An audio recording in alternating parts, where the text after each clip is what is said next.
앞서서 예수님께서는 세상의 구주이신 동시에 심판자이심을 말씀하셨습니다.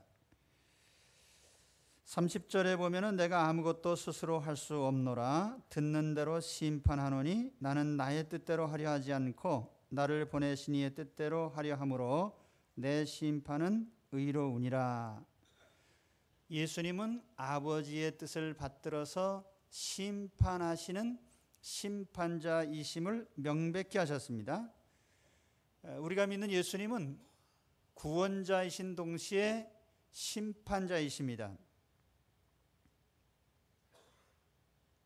예수님이 구주이심을 믿는 사람들은 많은데 심판자이심에 대해서는 사람들이 잘 인식을 못하고 있습니다.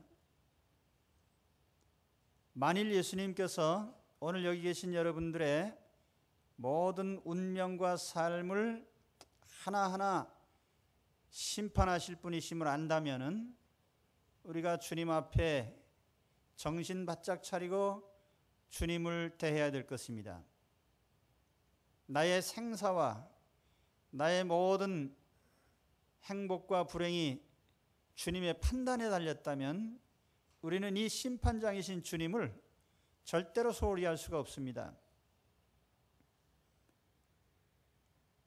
전국적으로 예수님은 우리를 천국에도 보낼 수 있고 지옥에도 보낼 수 있는 심판주이십니다. 얼마나 중요한 재판장이신지 모릅니다. 그런데 하나님이 우리에게 바로 예수님이 구주시며 심판자이심을 미리 알려주셨습니다. 왜냐하면 우리가 예수 그리스도에 대한 입장을 정리해서 믿든지 안 믿든지 결정하라는 얘기예요.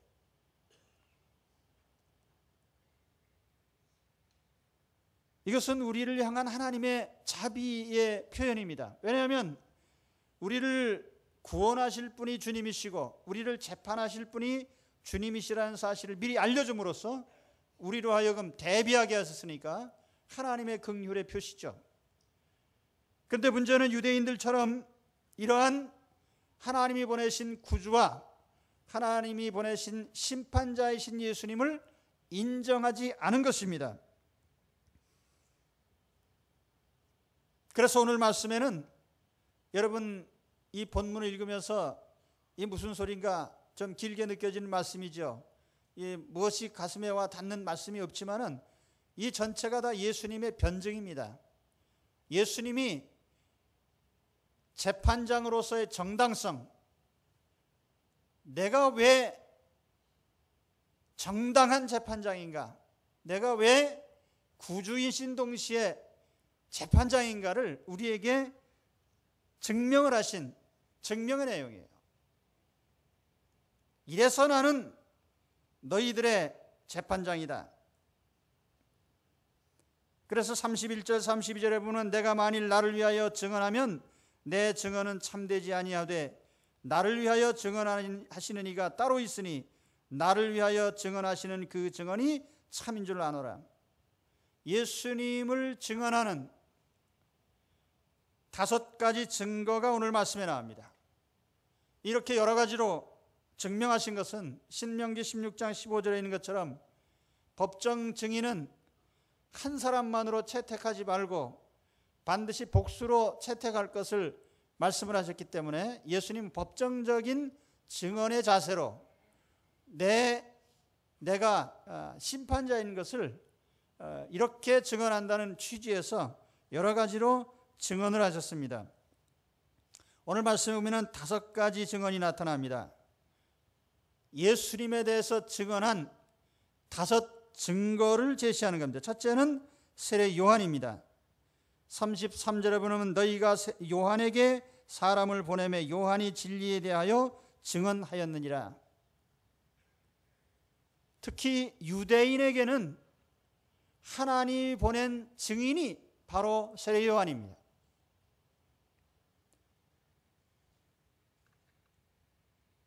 본문에 나라는 말과 너라는 말이 강조적입니다. 나는 사람의 증거가 필요 없다. 다만 너희를 위해서 세례 요한을 보냈다라는 취지입니다.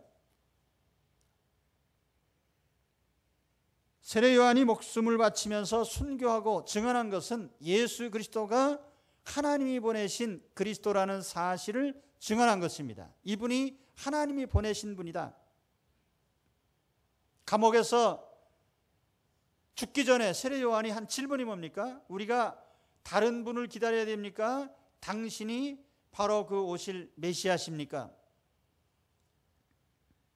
유대인들은 400년 만에 선지자가 나타났다고 열광하면서 세례 요한을 쫓아다녔습니다. 그러나 세례 요한이 이 독사의 새끼들아 하면서 그들의 죄를 책망할 때 그들은 다 떠나버렸죠. 이 요한의 말을 듣고 증언을 듣고 다른 제자들 가운데 안드레도 있고 요한도 있습니다.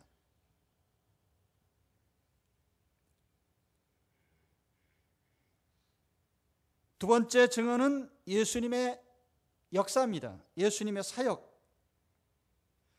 요한이 증언을 했지만 사람의 증언이 꼭 필요한 건 아닙니다. 그래서 오늘 34절 35절에 보면 그러나 나는 사람에게서 증언을 취하지 아니하노라. 다만 이 말을 하는 것은 너희로 구원을 받게 하려 함이니라.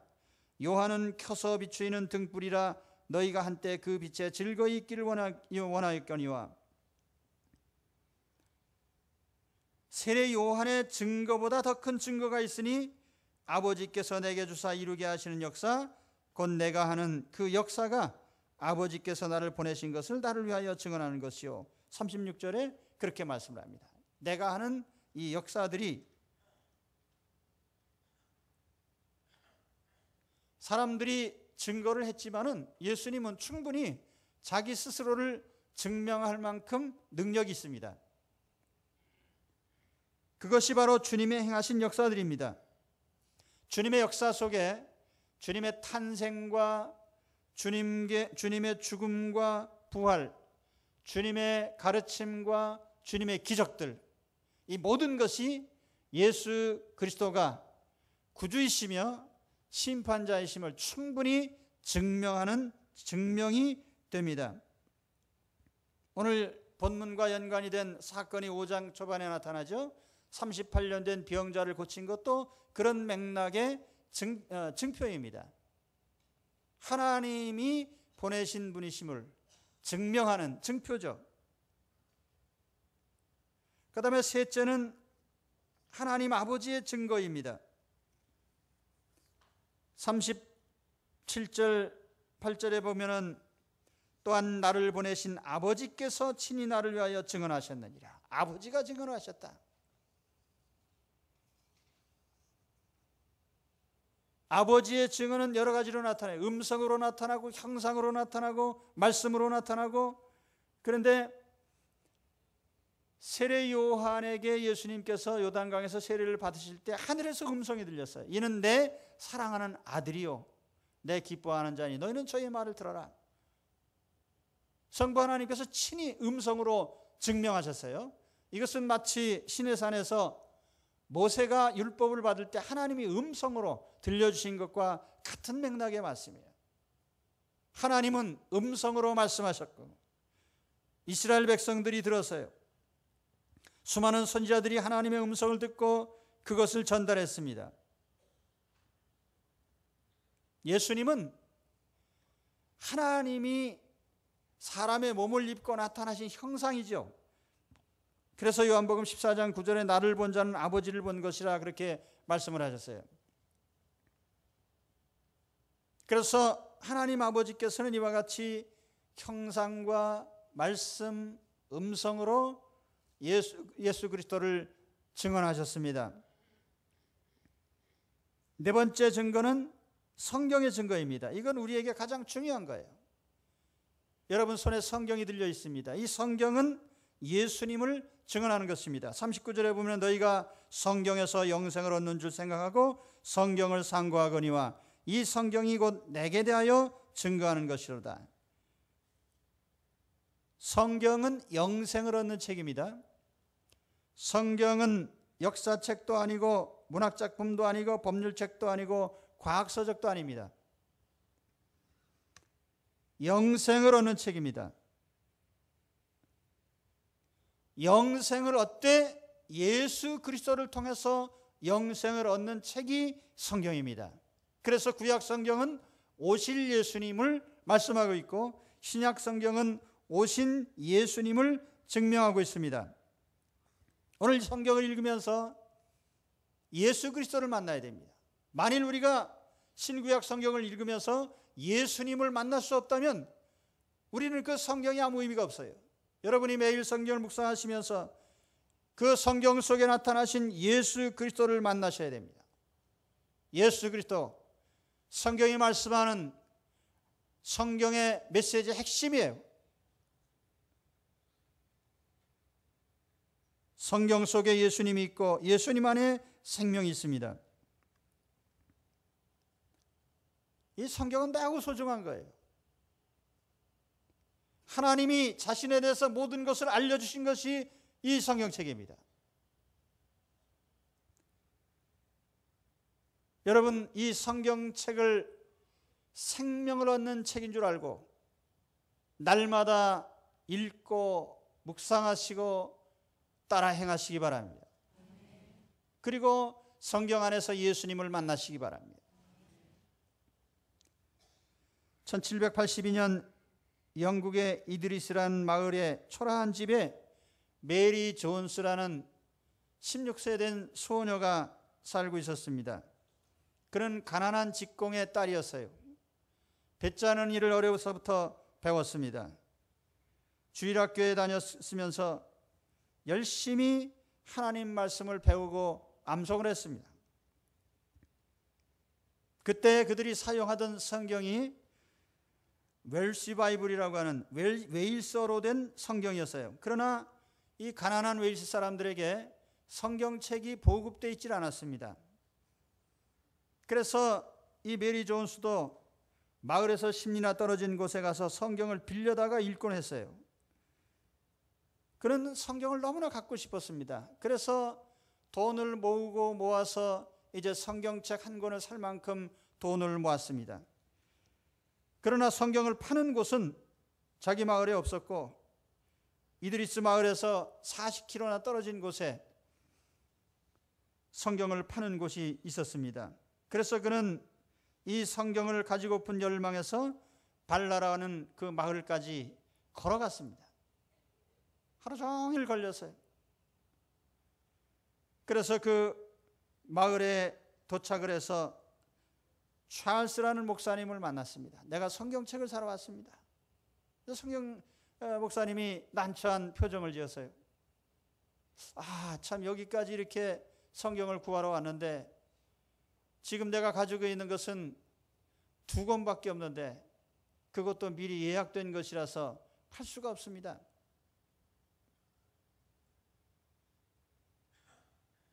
이 얘기를 했더니 이 소녀가 너무너무 아쉬워하는 거예요.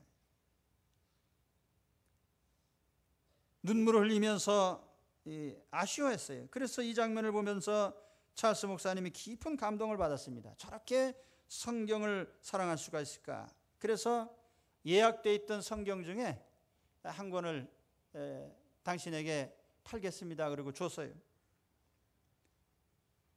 그리고 나서 이 사건을 계기로 1802년 12월에 이 찰스 목사님이 종교서적 보급회라고 하는 이 단체를 만들었습니다.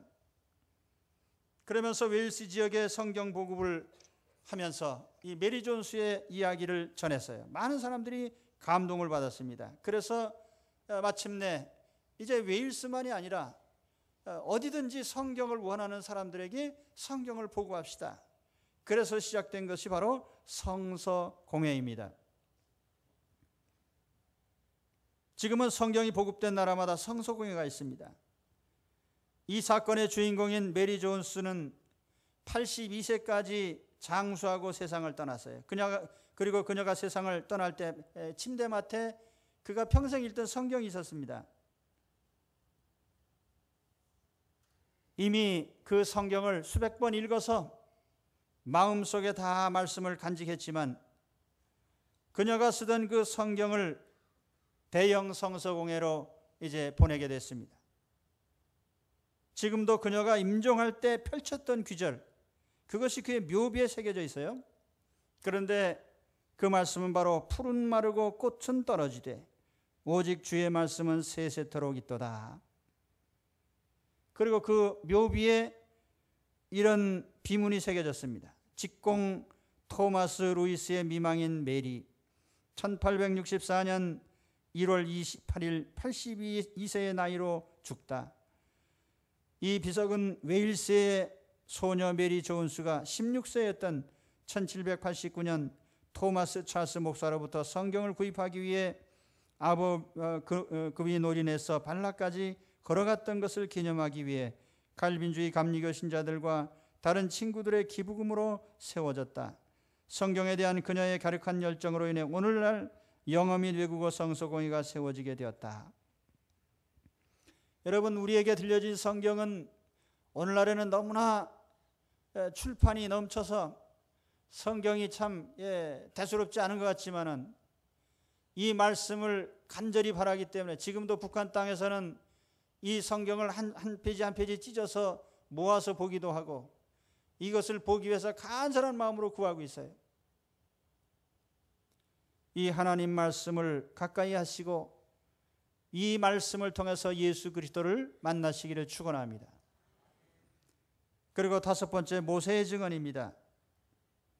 모세의 증언이라고 한 것은 모세가 쓴 5권의 책이 있어요. 창세기, 출애굽기, 레위기, 민수기, 신명기 5권의 책을 모세의 증언 이렇게 얘기를 했는데 유대인들은 이것을 토라라고 합니다. 유대인들은 토라의 내용이 율법이라고 생각하지만 사실은 토라 안에 예수 그리스도에 대한 말씀이 충만히 들어있어요. 창세기부터 보면은 예수님에 대한 예언이 거기에 잔뜩 들어있습니다. 우리 성탄절 말씀 때 새벽에 본 말씀처럼 창세기 3장 15절에 여자의 후손이 사탄의 머리를 깨트릴 것을 예언하셨고 십자가에 못 박힐 것을 예언하셨고 아벨의 어린 양, 출애굽의 유월절 어린 양, 광야에서 장대에 달린 놋뱀 또는 레위기의 수많은 피 흘림의 제물들, 이 모든 게 다 뭐예요? 예수 그리스도를 나타내는 것들이에요. 예수님을 통해서 속죄받고 예수님 통해서 구원받는 것을 전한 것이 역시 토라의 내용인 것입니다. 그런데도 유대인들은 이 토라 속에서 예수님을 발견하지 못했어요. 이게 얼마나 큰 불행인지 모릅니다.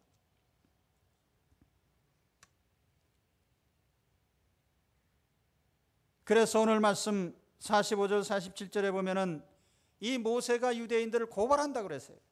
내가 너희를 아버지께 고발할까 생각하지 말라. 너희를 고발하는 이가 있으니 곧 너희가 바라는 자 모세니라. 모세를 믿었다면 또 나를 믿었으리니 이는 그가 내게 대하여 기록하였습니다. 그러나 그의 글도 믿지 아니하거든 어찌 내 말을 믿겠느냐. 모세가 쓴 글에는 예수님의 예언이 충만히 들어있어요. 누구나 기본적인 안목만 있으면 읽으면서 이것이 예수님이라는 걸 금방 알 수 있습니다. 저는 예수 믿고 3개월 만에 신구약 성경을 완독을 했는데 구약을 읽으면서 이게 예수님의 십자가라는 사실을 절절히 깨달을 수가 있었어요.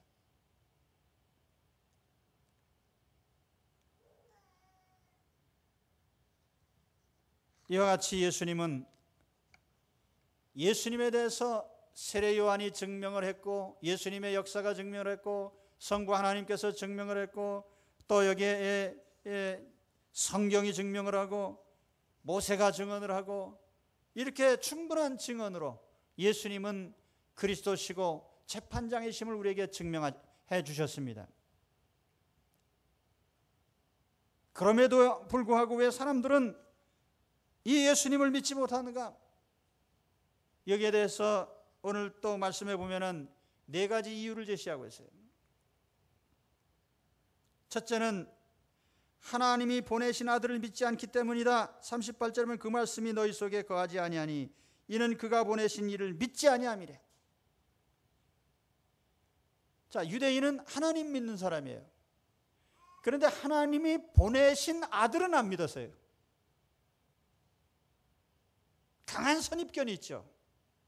하나님이 아들을 보내셨어? 그런 일이 있을 수 있나?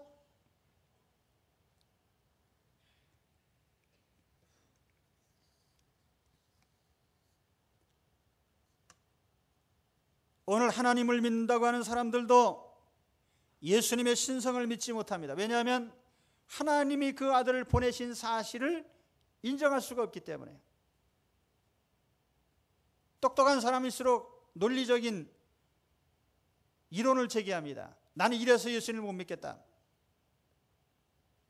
오늘 우리가 가지고 있는 모든 선입견을 버리고 하나님이 아들을 보내셨다는 사실을 인정해야 됩니다. 하나님께서 자기 아들을 보내실 수 있다. 그럴 때 우리는 예수님을 비로소 믿을 수 있습니다.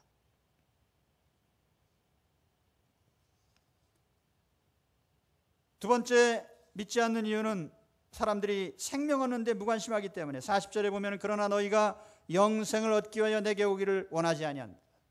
영생 얻으러 오기를 원하지 않아요. 미국에서 연말에 박앤 세일이 있습니다. 그럼 사람들이 이 세일을 얼마나 기다리는지 몰라요. 그래서 세일하는 날 사람들이 하여튼 수천 명이 그 입구에 미리 진치고 있다가 땡 하고 문 여는 순간에 그냥 밀려 들어가는데 이거 완전 쓰나미입니다. 막 밟히고 밀리고 그냥 하면서 그저 손에 잡히는 대로 집어요. 왜냐하면 하나라도 찝는 게 이익이다. 우리나라는 세일을 해도 품위 있게 하는데 미국에 보면 아주 그 엄청난 그런 쓰나미 같이 그냥 몰려가요. 없어도 살 수 있는 물건 몇 가지를 건지기 위해서 그것도 공짜도 아니고 돈 주고 사는데 엄청난 공을 들여요. 그런데 영생 얻는 문제에는 관심 없습니다. 밤잠 낮잠 다 자고 갈 때 다 가고 시간이 남아서 기지개 켜면서도 교회는 안 합니다. 돈 주고 사는 것도 아니고 공짜로 줘도 안 옵니다. 육신의 손톱이 곪으면 애간장이 터지면서 영원한 운명에는 흥미가 없습니다. 어린아이들이 먼 미래에 관심 없잖아요. 당장 사탕 하나 주면 좋아하고 불편하면 울듯이 우리 사람들이 그래요. 영적 유아들입니다. 돈 몇 푼이 생기면 기뻐하고 사라지면 슬퍼하고 하찮은 자존심 상했다고 싸우고 축혀 세우면 우쭐하고 잠깐의 즐거움 때문에 에이즈의 엄청난 리스크도 껴안고 사람들은 참 희한한 존재들이에요. 근데 사람들이 근본적으로 영생에 대해서 무관심하단 말이에요. 영원히 사는 생명에 대해서 관심이 없단 말이에요. 그러니 예수님께서 구주이시든 재판장이시든 뭐 상관없다는 거죠. 내가 죽어서 지옥에 떨어질지언정 당장 뭐 예수님이 재판장이든 구주이시든 무슨 상관이냐. 아마 그런 생각으로 계시다면 예수 믿기는 참 힘든 분들이라는 걸 제가 말씀드립니다. 오늘 여기 예수 믿지 않는 사람들에 대해서 얘기한 거예요. 생명하는데 무관심하더라. 영생하는데 무관심하더라. 우리 삶의 질서를 세워야 되는데 영적인 생명을 얻는 일에 최우선의 관심을 두고 행하시기 바랍니다. 그 다음에 세 번째, 하나님을 사랑하는 마음이 없기 때문이다. 42절에 보면 그렇게 말씀합니다. 다만 하나님을 사랑하는 것이 너희 속에 없음을 알았노라. 하나님 사랑하는 게 내 마음에 없어요. 이게 하나님 우리를 향해서 지적하신 겁니다. 요나가 박넝쿨을 사랑하듯이 우리는 별걸 다 사랑합니다. 요즘 애완동물 사랑하시는 분도 많죠. 개를 너무너무 사랑해서요. 개한테 유산을 물려주는 분도 있습니다. 그런데 하나님은 사랑하지 않아요. 이건 굉장히 이상한 일입니다. 하나님은 우리에게 한두 가지 복을 주시는 분이 아니고 또 우리에게 겁을 주시기 때문에 두려워서 믿는 분이 아닙니다. 우리의 생존을 제공하신 분이에요. 생존. 생명을 지어주시고 우리가 거주하는 삶의 환경을 제공하시고 적어도 지금까지 인간이 발견한 모든 행성 가운데 지구와 같은 행성은 없어요. 하나님께서 인간이 살기에 충분한 물자를 제공해 주시고 모든 생명의 양식을 제공해 주셨습니다. 삶의 터전을 제공해 주신 하나님이에요. 얼마나 사랑하고 좋아하고 따라야 될 뿐입니까? 사랑하지 말라고 해도 사랑해야 될 뿐이죠.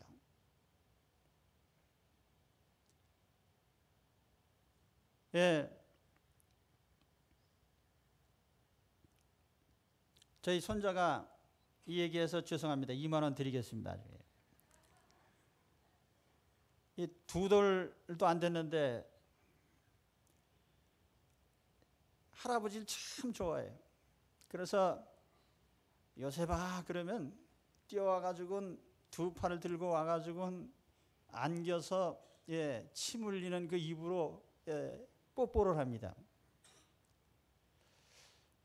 그 저놈이 왜 나를 저렇게 좋아할까? 내가 만날 때마다 뭘 주거든요. 먹을 거래요.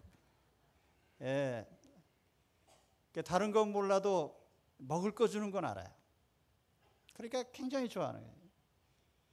먹을 걸 줘도 이렇게 좋아하는데 여러분 생존을 제공하시고 생명을 주시고 삶을 제공하신 하나님 좋아하지 않을 이유가 없잖아요.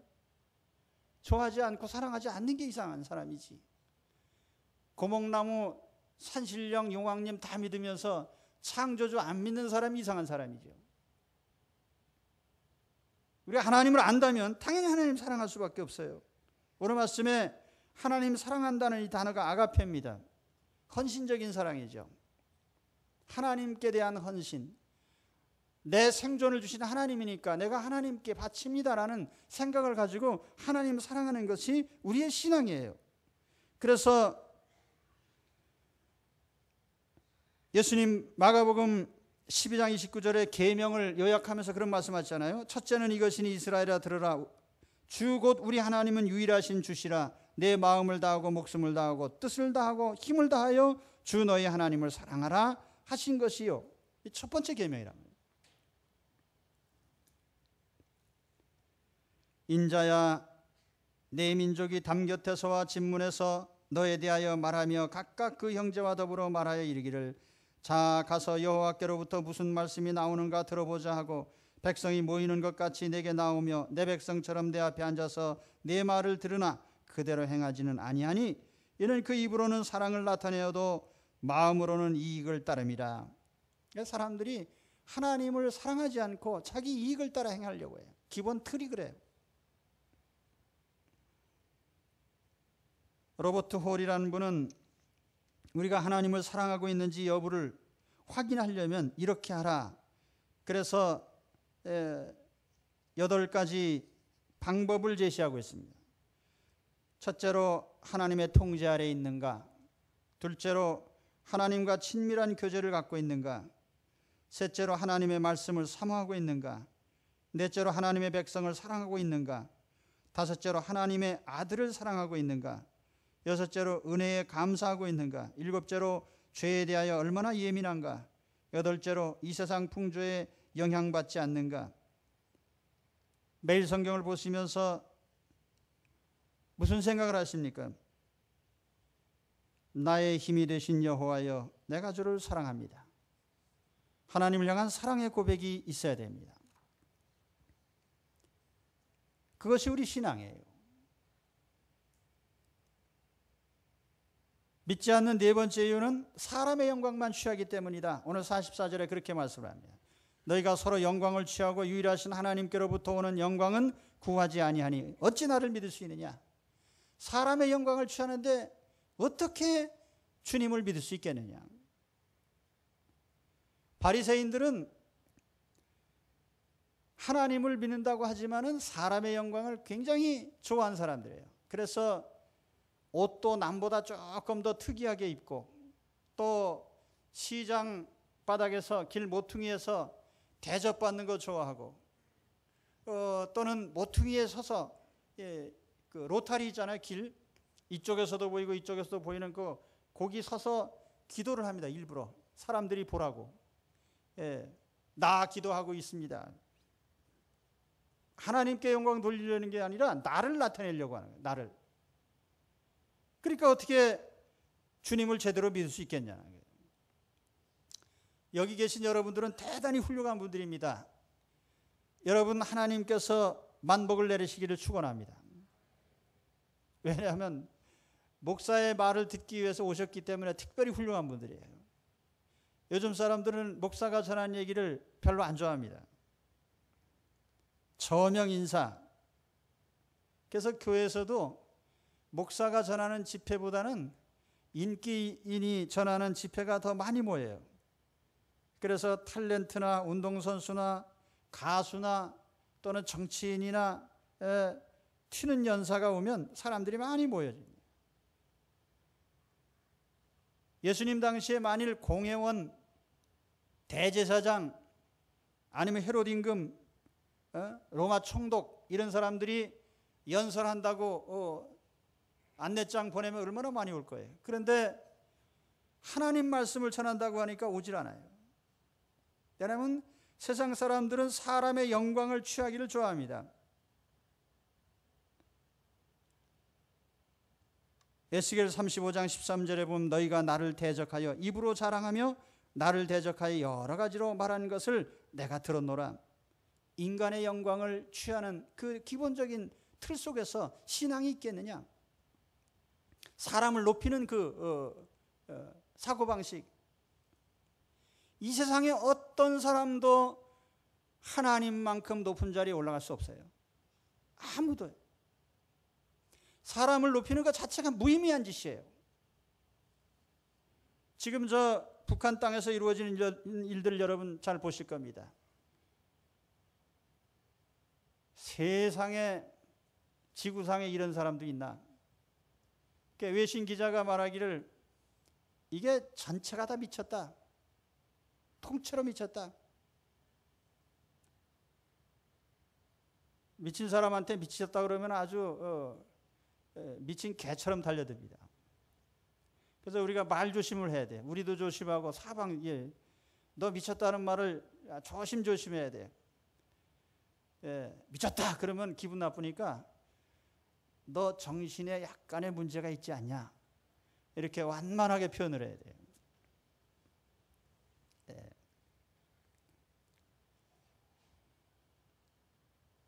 사람을 높이는 이것이 신앙을 대체하고 있는 것이 세상의 모습이란 말이죠. 우리 북한 정권을 보면은 예수님 자리에 그대로 하나님 자리에 그대로 거기 김일성, 김정일이, 김정은이가 들어가 있는 거예요. 그거 대입해보면 그대로입니다.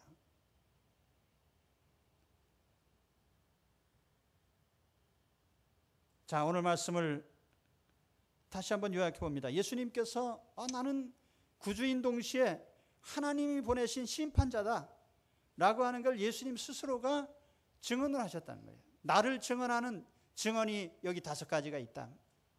그래서 쭉 증언을 하셨어요. 뿐만 아니라 너희들이 왜 못 믿는지 아느냐? 못 믿는 이유도 4가지로 제시하셨습니다. 그러면 결론은 뭐예요?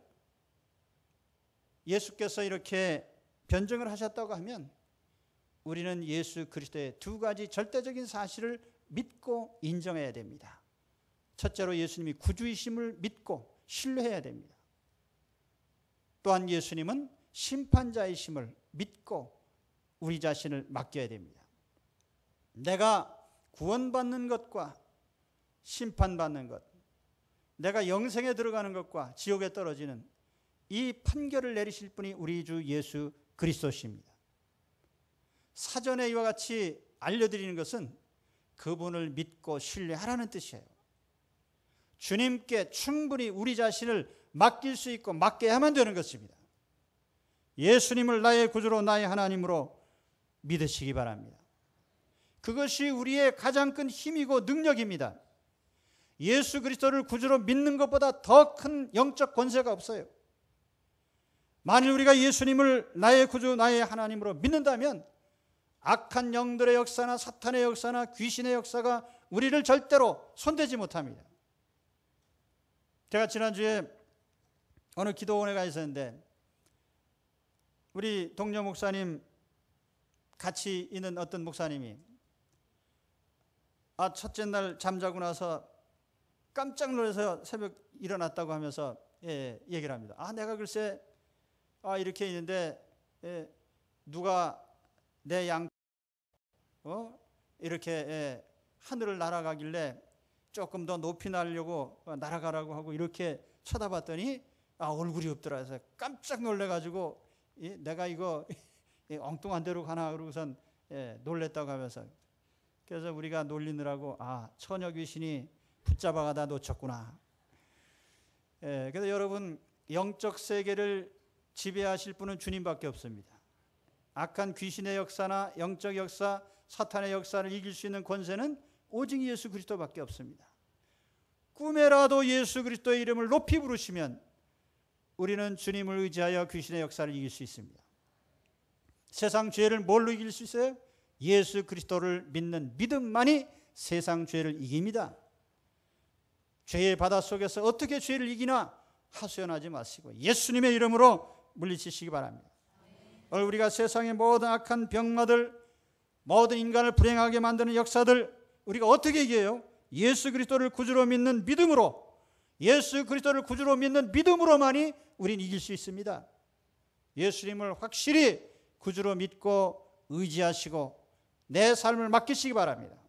이 한 해의 모든 우리의 삶에 예수님을 중심에 믿고 의지하는 믿음으로만 행하시기를 축원합니다. 그럴 때 우리는 세상을 이기고 자기를 이기고 죄를 이기고 악의 영을 이기면서 승리할 수 있습니다. 주 예수를 믿는 믿음으로 승리하시기를 축원합니다. 기도하겠습니다. 하나님 아버지,